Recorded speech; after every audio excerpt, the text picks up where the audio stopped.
So now let's talk 76ers Spurs. They play Saturday. Obviously, we talk about the Spurs and LaMarcus Aldridge and the Kawhi Leonard injury. So with the Spurs, you're going to get consistent play, but you don't necessarily know what you're going to get from game to game, especially considering that Kawhi is not there. So you have to depend on LaMarcus to be on. I think that the 76ers have been needing some big wins. The fact that this game is in San Antonio, I think Joel Embiid will take that on as a personal challenge for him. Like, I think Joel Embiid is starting to look at the NBA as like, it's kind of like Mario running through the maze, right? And every time he gets to, yeah, exactly. And every time he gets to another team, he's trying to grab that flag from the top of the, from that pole to get those extra points. And I think so. Embiid, as he continues to get more in shape, because he said he personally thinks his physical shape earlier in the season, he said it was in between like 60 to 80%. I think as he moves toward the end of the season, he's now played more games than he has ever played in a season before.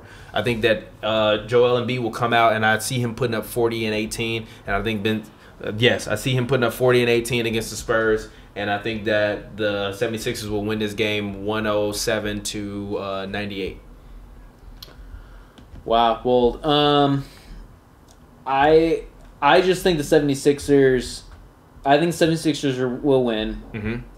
I think it's just purely youth versus vets, and I think youth by Philly with the talent that if they go off, if Embiid goes off, if Ben Simmons goes off, if Covington has a great game.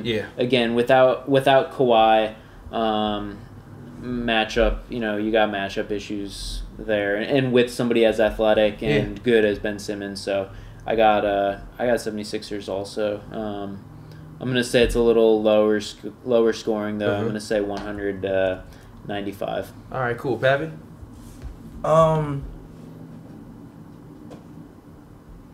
Personally, I think that Spurs will win.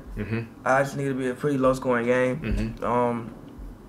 I think with Redick out, they won't be able to score enough.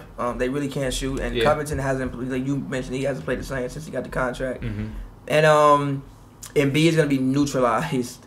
I mean, no, we're not Embiid. Simmons is gonna be neutralized because he really can't score in the fourth in any game really. So I actually think it's still gonna be a pretty low scoring affair. I think Philly will probably end up putting up one of their lowest point totals of the season. I think it'll probably be like a 98 to 84 game. Okay, yeah. And I think that the Spurs will take it. Yeah, and JJ Redick is currently out for 10 to 14 days. According to ESPN.com. An MRI revealed that Redick is dealing with a bone edema and a small cortical crack in his fibular head of his left leg. So he will be reevaluated in 10 to 14 days. So that makes a lot of sense.